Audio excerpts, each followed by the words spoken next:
This how to 1 minute will show you how to add a PowerPoint to Wix website.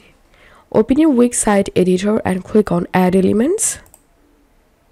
Click on Search and here type Document.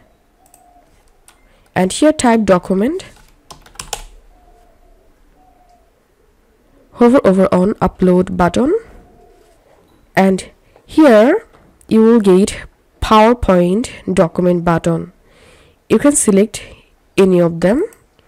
Just drag it to the area where you want to add your PowerPoint. Now all you have to need just upload your PowerPoint document file from your computer, and then anyone will be able to see the PowerPoint file by clicking on this button. So that's how we can do it.